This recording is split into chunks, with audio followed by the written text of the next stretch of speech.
Good morning students. Hindi की कक्षा में आप सभी का स्वागत है। आज हम पढ़ेंगे पाठ 9 क्रिया के काल। इंग्लिश में इसे हम टेंस ऑफ वर्ब भी कहते हैं। तो चलिए पढ़ते हैं क्रिया के काल। पहला उदाहरण है माताजी ने खाना बना लिया। दूसरा उदाहरण है माताजी खाना बना रही हैं। और तीसरा उदाहरण है माताजी खाना बनाएंगी। तो उपर्युक्त वाक्यों की क्रियाओं जैसे बना लिया, बना रही हैं तथा बनाएंगी के रूप से क्रिया के होने या करने के समय का बोध हो रहा है, अर्थात इसे काल कहते हैं। और व्याकरण में समय को काल कहा जाता है। इस प्रकार क्रिया के जिस रूप से किसी कार्य के करने या होने का बोध होता है वह काल कहलाता है। आइए पढ़ते हैं काल के भेद।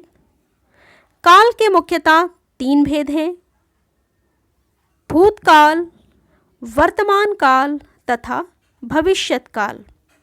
तो सबसे पहले हम पढ़ेंगे क्रिया के पहले भेद भूतकाल के विषय में।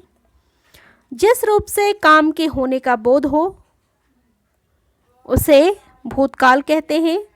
जैसे बारिश हो गई, चिड़िया उड़ गई, किसान सो रहा था, अर्थात क्रिया के हो चुकने का पता चलता है, यानी कि क्रिया समाप्त हो चुकी है। दूसरा है वर्तमान काल।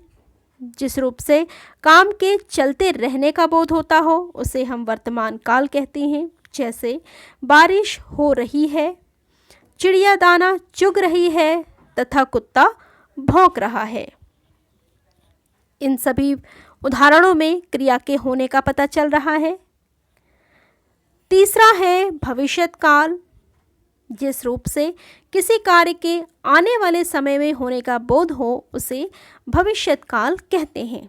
जैसे आज बारिश होगी, कल बहुत ठंड रहेगी तथा वह दिल्ली जाएगा।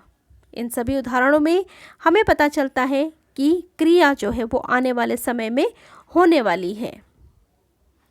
भूतकाल को बीता हुआ समय, वर्तमान काल को चल रहा समय तथा भविष्यत काल को आने वाला समय भी कहते हैं। तो चलिए एक बार फिर से हम दोहरा लें जो हमने इस पाठ में पढ़ा। जैसे क्रिया के जिस रूप से उसके करने या होने के समय का बोध हो उसे काल कहते हैं।